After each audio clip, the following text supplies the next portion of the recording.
Hello there, my name is Faithful, and today I'll be taking you through Education USA's 5 steps to US study. Before I get into that, I'd like to share with you a little bit more about Education USA. What is Education USA? So Education USA, first of all, is a US Department of State network that is in over 175 countries and territories, and with more than 430 student advising centers. Education USA promotes higher education to students all over the world by providing accurate, comprehensive, and current information on accredited post-secondary institutions. Education USA is your official source on US higher education. So now that you know a little bit more about Education USA, let's look at those 5 steps to US study. The first step is research. You have to do your research on finding out what college is your best fit. So what does that even mean? There are going to be a couple of questions that you have to ask yourself before even getting to that step of studying in the US. For example, you want to find out, why do I want to study in the US to begin with? What is your why? 2, do I know the major I want to study? Do I know what I want to study? What I'm interested in? What are your interests? Do I know what kind of state I want to go to, or which state? Maybe you know the exact state you want to go to, or maybe you don't. And this is the time for you to do that research. And while you're doing that research, you want to also find out, am I interested in a big, large school, or do I want a smaller size school?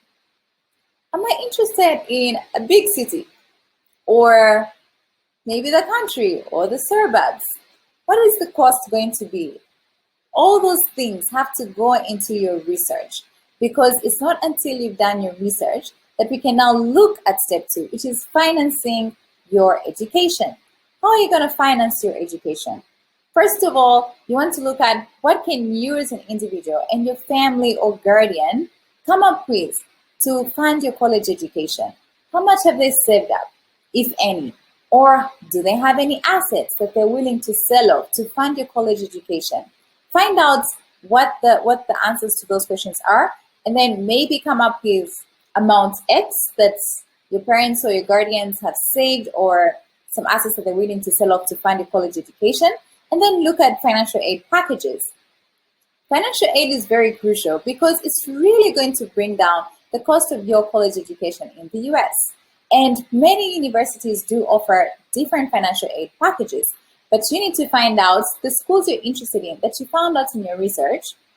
Do they offer any financial aid packages? Do they offer full scholarships or only partial scholarships? What kind of scholarships do they offer? They offer merit-based scholarships, maybe based on your grades and your test scores, or do they offer need-based financial aid?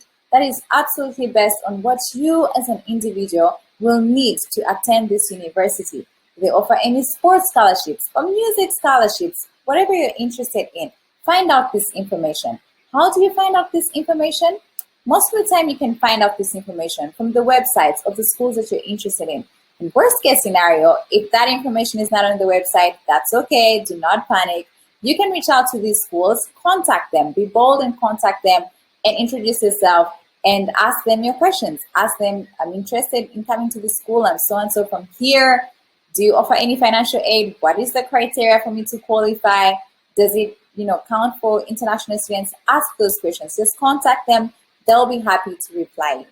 And once you know that the school you're interested in can actually offer an X amount of financial aid, plus your savings from your family or whatever they're going to sell to send you off to college, once that adds up, then we look at step number 3, which is your application process.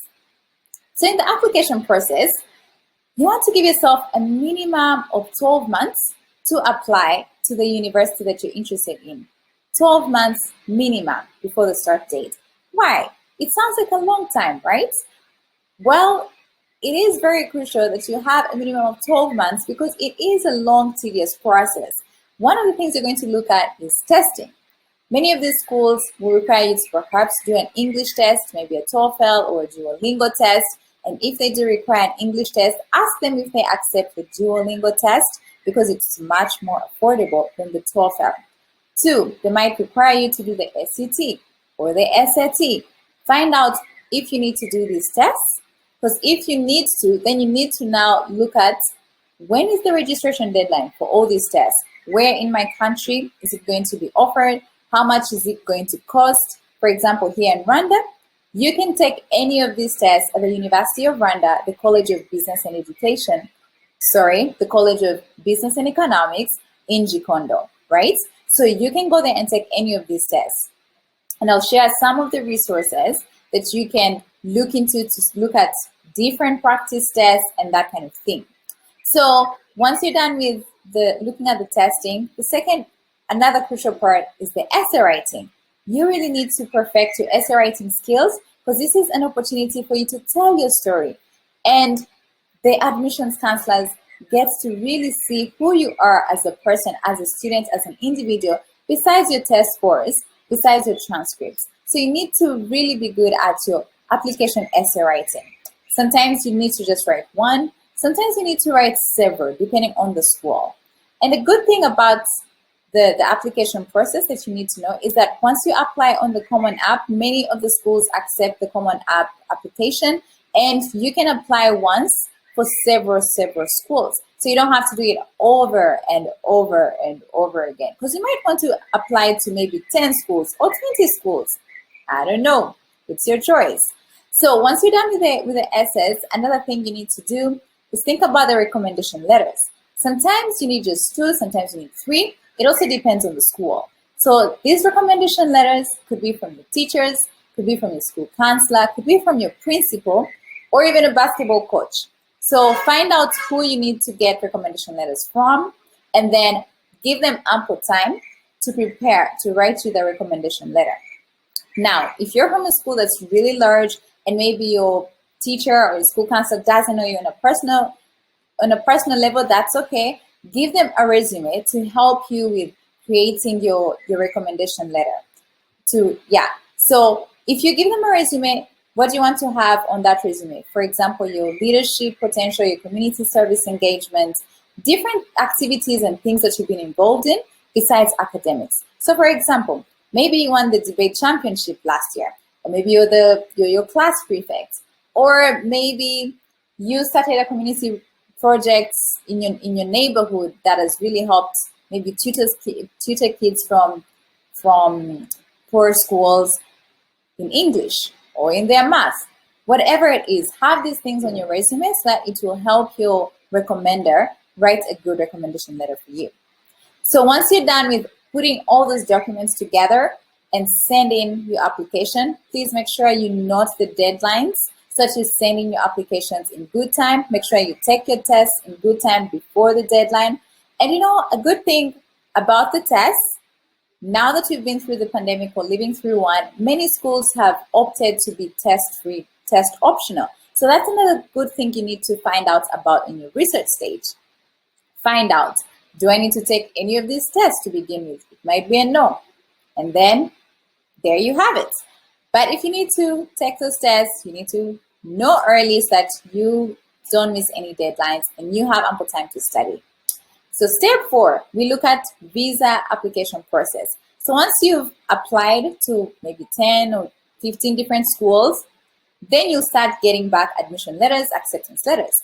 And once you do, if you have admission letters from like 5 schools, you can go to all of them, right? So you need to still make that decision. Where am I really going to go to school? And once you make that decision, that school will send you documentation that will help in your visa application. You can apply for the visa online, and then once you meet with the consular with your appointments that you've gotten from your online application, then you go through that process. And once you have your visa, we go to the final step, step 5, which is departure, preparing for your departure to go to school in the US. And with this step, we usually offer a pre-departure orientation where we take you through a few things that you need to know before you get into that plane. So for example, 1, your flight ticket. Do you have your flight ticket? Has it been booked and paid for? Do you maybe need to quarantine now that we're in an interesting time, the pandemic that we're living through? So do you need to quarantine? Because that might be an extra cost. How many COVID tests might you need to take between here and actually your destination? because again, that's another extra cost you might need to think about. Do you have your visa? Do you have your documents from your school? All those things. You want to make sure you have all of that. If you're going at a time when it's very cold, do you have the right clothing for cold weather and all of that kind of thing. So once you're done with your pre-departure orientation, we wave you off and wish you a safe flight. And we look forward to hearing back from you that you arrived safely and that you're going through your orientation week and things are going well. So these are the 5 steps to studying in the US. I'll share some of the links over here, like collegeboard.org, petersons.com, commonapp.org, ets.org, and cheer.org. And that last one there is for you to find out if whichever university you're interested in is actually accredited. Because you don't want to waste money going to school for 4 years only to find out that it wasn't accredited. That's going to cause you a lot of problems and a lot of frustration. So you want to make sure whichever university you're interested in is actually accredited. So that's the 5 steps. There you have it. There is my contact information as well. And voila, I look forward to hearing questions from you. Thank you for listening.